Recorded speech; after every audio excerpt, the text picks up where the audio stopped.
it basically is admitting Swerve is transitional and admitting he's going to get the belt off him at Wembley. I don't know. That could have just been the dumbest spoiler ever. I'll give him a bruv for that. And then now we'll circle into Andrew Zarian, and he is a part of this week's Flutes in the Chat, everybody, for everybody's favorite segment, Revamped Wrestling's favorite segment, Mrs. Cornette's favorite segment. I'm sure she listens to Revamped Wrestling. You know, people in the business favorite segment. It is called, I'm sure they're watching his 2K Sims though, but it is called Dave Meltzer's Dumb Moment of the Week. Andrew Zarian makes it on this week's Dumb Moment of the Week. And because I need to tie this together here, because like a week or two ago, I covered it on the show. Dave Meltzer says that AEW has, you know, like super wrestlers, like Swerve, you know, is, you know, he isn't, you know, a wrestler. He's a super wrestler, Tony Khan. So Dave Meltzer says they have super wrestlers in AEW. And I'm going, what the fuck's a super wrestler? Andrew Zarian reports that AEW is reportedly planning a mega main event. A mega main event. What does that even mean, dude? What's a mega main event? Jesus Christ. So Andrew Zarian says, I was told that there's a mega main event for that show. Again, I have no idea. It could be bullshit. It could change. Well, what does that even mean? Can we define what mega event means? Jesus, mega event. I can't even say ultra mega man. I don't know. When you quote me on this, you could say Andrew Zarian said this could be bullshit. It could change. I don't know. Well, we're not going to quote that. We're going to quote the rest of it because that doesn't make fucking sense. Andrew, do you understand that? And I like you, bud, but Jesus. But I was told that show will have a huge main event. But I was told they're going to have a huge pay-per-view level main event. So what? So what does that mean? You know, like Ospreay Swerve. Okay. Like that's big for them, but like, what is it? You know, Ricochet versus Dijak. That would be the biggest event they could put on. That's how it was said to me. Okay. So I don't know what that means. I don't know who it could be. I don't know if it's something else. I don't know. But let me tell you how I don't know a bunch of this stuff that I'm saying and putting out into the world though, about a mega main event, right guys? It's crazy. So then I quote tweet this and say, this is why AEW constantly fails. They can never, I wrote this, I'm dyslexic. They can't ever live up to the hype. They cannot ever live up to the hype. Grammatically correct. Let's go. The other week, Dave Meltzer said, AEW has super wrestlers. This week, Andrew Zarian is saying AEW is having a mega main event. And I wrote, can't these motherfuckers just be humble, focus on doing the best they can? And it's really crazy what goes on here, you know? A mega main event, super wrestlers. We're doing overruns. Like it's all this like over promising. Everything's bigger than it is, except for the characters in the ring, except for the storytelling. All this shit I'm telling you is larger than life. Too good to be true because it is. And I don't know what a super main. So they're going to do Ospreay, Ricochet, and they're going to do all the flips like I told you, like in 2017. That's what it's going to be, guys. And they're called a super ultra mega main event. Jesus. Crazy to me, man. So sorry, Zarian, but you're getting caught in the crosshairs here this week. Dave Meltzer talks about Shinsuke Nakamura's ongoing absence from WWE TV. And this was cute because you guys know why, because we covered it where? On PWT Podcast and PWT Live Show. Nakamura was training Rei Tsuura, and he was in his corner for UFC 303 and was at Power Slap, and I'm sure shaking hands with all of the Endeavor folk and Dana White and all of the, right, we covered it. Nakamura used to be Lyoto Machida's roommate, who's a legend in the MMA game. Used to train with Tito Ortiz. So he had fights, handful of fights. Didn't have the best record, but Nakamura's fought. So he's at the UFC, bro. He's hanging out with fucking Endeavor, Dana White, Hunter Campbell, and all these bigwigs, and they're and he's a special guest at their Power Slap show with Rey Mysterio, and he's shaking hands with all these influencers and getting more over, Dave. But anyways, Dave Meltzer says people try to say that Triple H and Tony Khan are opposites booking. they're a lot more similar than people think. There's people and like, whatever. Sometimes they're not on TV because Brian, they don't got any ideas for them right now. And Nakamura, I think he's probably fine getting that big paycheck and surfing and doing jujitsu. Dave, you're a fucking dummy. And it's just hilarious that I have a quote from Shinsuke as well. Dummy, yeah. So Shinsuke, it better still be in my bookmarks here. Shinsuke had a quote saying that he's happy, and I'll just tell you guys what he said, and you can fact check me on it. Shinsuke was asked about his time in WWE, and he's like, yo, I've been here for 8 years or whatever, and I'm happy to be here and have super mega ultra matches. No, to have dream matches with WWE guys. So Shinsuke considers whatever he's doing as dream match level, and he's just doing his thing. And fuck, he's going to continue training undefeated Japanese prospects in UFC and shit like the MMA. Awesome. I'm down with that. And he deserves it. Honestly, he's like sold out Tokyo Dome. I don't know if it's sold out, but he's fought Brock Lesnar at Tokyo Dome and done all that. But Dave just saying to try and conflate that to anything Tony Khan's done with like half of the guys, like WWE's roster is bloated, but Shinsuke, you just can't compare him like sitting on the couch. You can't even say he's really been sitting on the couch. He's had an absence as of late.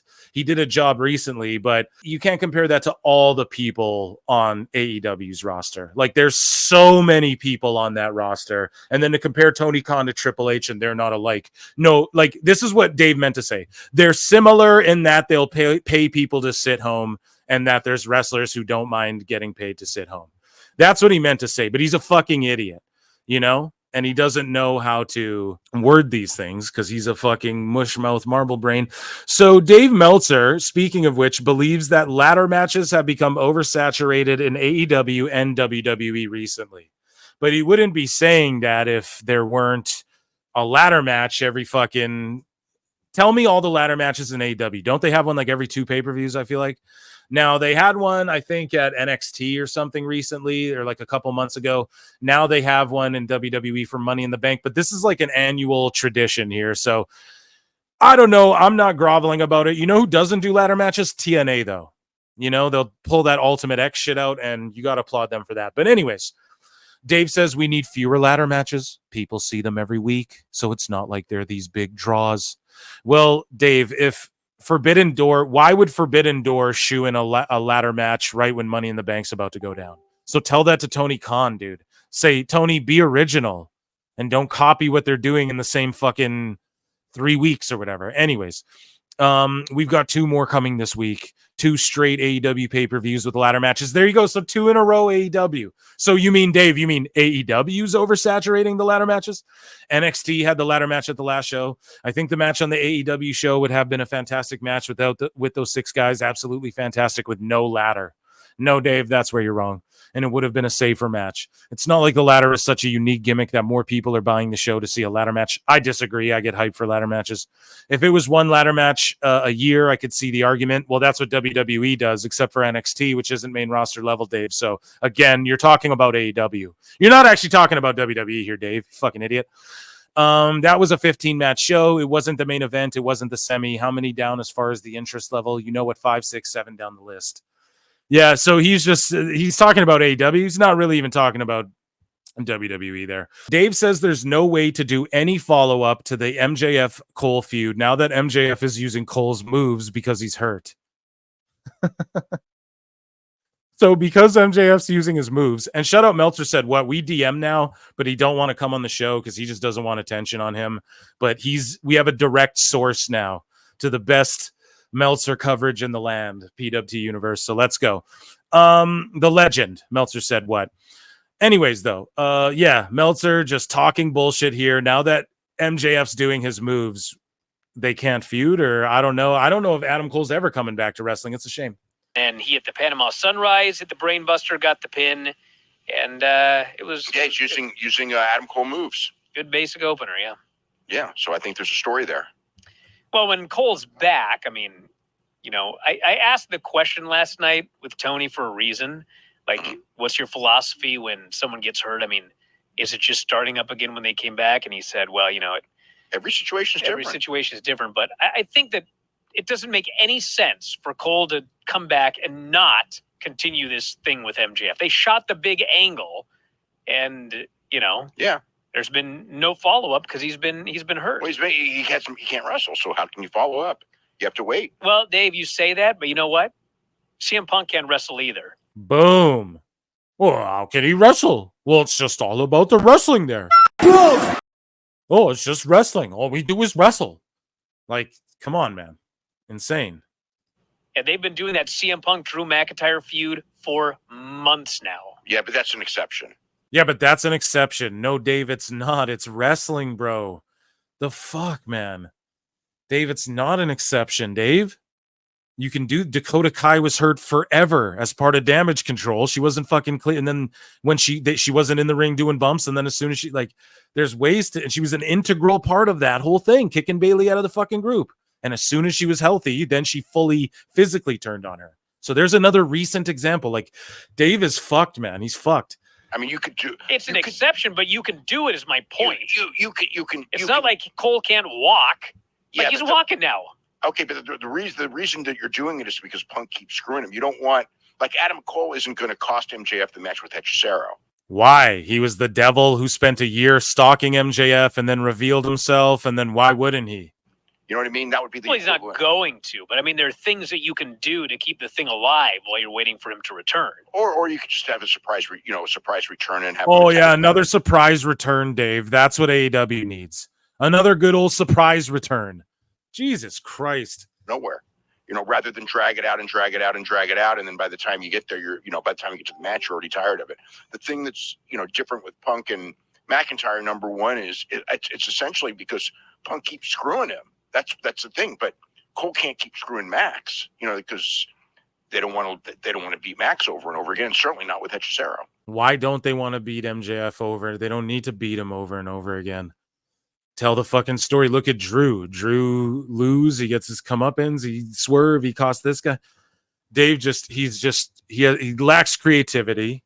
He lacks innovation. He just knows what he's seen and what he likes. Wait, the Young Bucks and Okada. Yeah, and Brian's just like, my word, you are old and out of touch. So we got a couple more here. Dave Meltzer update. Brian Alvarez goes in depth about how bad the story is that Dave praised last night. So Dave was kissing the ass. I have the tweet here. Shout out at Julian Weeks. Storm pinned Shirakawa. Excellent match. All three kissed when it was over. All story people looking like fools right now. Dave. Like, first off, calm down. What? But secondly, the match was solid. Yeah, they all kissed, and like, that's the story, Dave. Like, how is that? That's not really a story. We just all like the HLA. Yeah, the HLA. Just don't check my text or my plane logs, my flight logs. I'm sorry, guys. So Dave saying this shit, and then up here, Julian posts like, here's Alvarez just fucking cooking that, I guess. So it's just good to see them fighting and hear them thinking oppositely. And then they do a three-way kiss. And of course, the play's wild because the three of them kissed. But as far as like the story of like all of this, I know, but this has not been my favorite story. I mean, on Wednesday, they did an angle where Mina tried to hit Tony with a champagne bottle. Tony moved and Mina killed Mariah May. What is the follow-up to that? Exactly. There was no follow-up whatsoever. Mariah just came out, had a match, won, came out later, didn't seem to have any problem with what had happened. Tony seemed to have completely forgiven Mina for trying to kill her with a champagne bottle and hitting her protege instead. It was like, I don't even know. I have no idea why they even did that angle. And then the payoff here was they're all on the same page. So, the fans cheered. So, whatever. Everyone's got their exactly. opinion. Oh, justified. This is awesome, chant. And then Dave, of course, like, excellent match. All story people. No, Dave, it's not that there's no story. It's that the story fucking sucks balls, dude. That's what it is. When we say no story, we mean like nothing of substance, Dave. Like what you lack, why your shit sucks. Jeepers. Cheek kissing isn't a story. Dave Meltzer is gross. He's just a little kid in a onesie. Dave Meltzer thinks that Swerve Strickland versus Ospreay from Forbidden Door is within the top 4 best matches of the year so far. Oh yeah, it was one of the best matches of the year. I thought right in the top 3-ish, top 4. Do you agree? Do we agree, chat? I think I know the answer to that. Will Ospreay, he comments on the record low ratings. This gets, I guess we'll put this in this segment as well. And he said that one did suck to see when it came out because for me, that was a home run Dynamite. Well, you guys all have a bad opinion on what the fuck are home run Dynamites is what I think I'm coming to the conclusion of. Will Ospreay says it was an excellent show. There weren't any down points in it for me. It just sucks that it was such a low rating, but it's motivating for me. I'm sure it's motivating to others. I'm not someone who ignores that type of shit. I see it. I take note of it. I put it in the checkbook. So hopefully he made a note of all of Dave's cope about that because, yeah, Bruv's going to have to figure out what to do. There ain't nobody drawing ratings over there right now, and people are predicting, like I said, 700K for this one because the wild card. People might be into maybe Dijak, maybe Ricochet. So this is the last one we'll talk about tonight here, guys. At Meltzer said what the legend says. Dynamite Dave is still dying on the hill of the Machiavellian story of the 3-way kiss at Forbidden Door. Yet when his own co-host questioned him on how nonsensical it was and the complete lack of follow-up from the champagne bottle angle, he had zero defense. So now here's them actually arguing about it. And here we go. He's assembled. There is one big problem with this. Yes. There was absolutely, positively zero follow-up to that entire champagne bottle gimmick that they did on Wednesday. True. She didn't sell it at all. True. She didn't sell it at all. So then there's no story, Dave. It's a nonsensical story. So all you know storytelling people. Fucking idiot. Is Mariah angry? Yes, Shouldn't Tony be angry that Mina tried to hit her with a bottle? And she missed, but she tried. And then she killed Mariah. It was like, they just all lived happily ever after. There was no follow-up whatsoever to that. Mariah didn't have a thing on her head, nothing. Nothing. No, it was like it never happened. So it was like it never happened. She didn't sell like she was groggy in the match with Saraya. Nothing. Yeah. So who looks foolish now, Dave? You're right. You're right. Yeah. We had. So here we go. Dave keeps going though. The story started in November and it isn't close to complete. A 3-way lesbian kiss is brilliant storytelling, Dave. And I'm all down. Like, I ain't hate. Like, dude, I like the pretty girls. There's pretty dudes in wrestling, too, for the ladies to look at, or the dudes, whatever you're into. You know what I mean? But it's just like, Dave, you're dying on this hill of, like, the 3-way kiss is like a cheap pop, bro. That's Vince Russo level HLA. You know? There is one big problem with this. Oh, we played that one, and here is... And the big, And here's just, more. Let's just listen here. You'll get the context. If you want to talk about one big faux pas on this show, it was the absolute, complete, and total lack of follow-up. So we listen to that clip. That's just an extended version. So here's Meltzer said, what though? Dave, yes, there's been a continuous story with Tony and Mariah since she debuted. It's been one of the few consistent ones, hence why Mariah got more over than most new debuting AEW talent, which is so true. That's why it's over and people are into it. Like, they're actually building a story here. Doing a 3-way kiss is not the story arc, like you smashing a banana in your ex's face, though. And that's just it. Like, it's the kiss is a beat to the story. That's not, this is a story. I don't know. With a champagne bottle on one.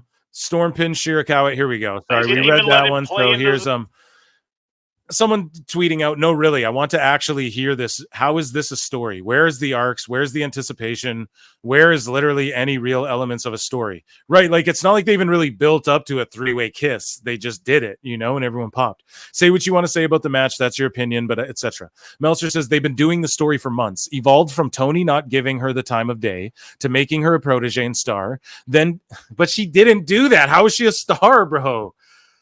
Jesus. Then tease a split because of former friendship with Mina.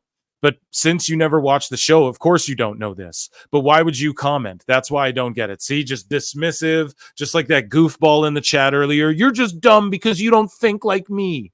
No, bro. Dave, you're not even giving this guy a chance. Listen to his logic. But then when you give Brian a chance and he goes, but she smashed a champagne bottle, you're going, oh yeah, you're actually right. Because this guy's right too, Dave. So you're going to go apologize to this guy at LadyBur0618? You're going to go apologize to him? Fucking idiot. But why would you comment? That's what I don't get. There's more ways that you did that as well. This is a Saraya match. There was nothing. She didn't sell it at all. Sorry, that shit keeps playing. The Dave Meltzer banana story. So apparently there's a story. There's something about he shoved a banana in someone's face. I didn't dive into not this. Acknowledged. We'll have to check that on another show. Dave shoving a banana in a face. You what? But that was Dave Meltzer's dumb moment of the week.